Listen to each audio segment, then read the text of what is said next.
Hi friends, welcome back to Zymax. நம்ம simplification series பார்த்துட்டு இருக்கோம். இந்த வீடியோல type 11 எப்படி போறதுன்னு சொல்லி தரேன். type 10 வரைக்கும் நீங்க பார்க்கலனா என்னோட previous வீடியோவை செக் பண்ணி பார்த்துக்கோங்க. வாங்க type 11 எப்படி போறதுன்னு சொல்லி தரேன். மாடல் நம்பர் 2ல என்ன செக் பண்ணுவோம்னா மாடல் நம்பர் 1ல நம்ம ஃபர்ஸ்ட் ரூல் செக் பண்ணோம்ல அதே தான் இங்கேயும் செக் பண்ணனும். பாருங்க கீழ இருக்க எல்லா நம்பர்ஸும் சேம் நம்பர்ஸா இருக்கு. நம்பர் ஆஃப் டிஜிட்ஸ் பாருங்க இதுல 4 நம்பர் ஆஃப் டிஜிட்ஸ் இருக்கு, இதுல 4 நம்பர் ஆஃப் டிஜிட்ஸ் இருக்கு, இதுல 4 நம்பர் ஆஃப் டிஜிட்ஸ் இருக்கு. பட் ஆனா இதுல 3 நம்பர் ஆஃப் டிஜிட்ஸ் தான் இருக்கு. சோ இந்த மாதிரி क्वेश्चन கேட்டாங்கன்னா ஃபர்ஸ்ட் எல்லாமே சேம் நம்பர் ஆஃப் டிஜிட்ஸா மாத்தணும்.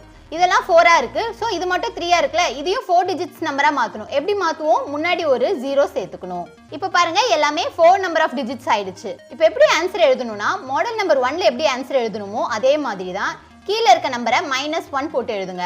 அப்போ 9998. மேல நியூமரேட்டர்ல இருக்குல அத +1 போடுங்க. அப்போ 500 + 1 என்ன? இங்க 0 இருக்கு. சோ 0 500 + 1 என்ன? 501. இதுதான் இந்த சம்மோட answer. Option A is the correct answer. இந்த சம்மோ போன சம்ல போட்ட மெத்தடே தான். இந்த क्वेश्चनக்கு ஆன்சர் கண்டுபிடிச்சு எனக்கு கமெண்ட் பண்ணுங்க. கரெக்ட்டான ஆன்சரை நான் பின் பண்ணி வைக்கிறேன். இந்த வீடியோல போட்ட சம்ஸ்ல உங்களுக்கு புரியும்னு நினைக்கிறேன். புரிஞ்சா லைக் பண்ணுங்க and உங்க ஃப்ரெண்ட்ஸ்க்கு ஷேர் பண்ணுங்க.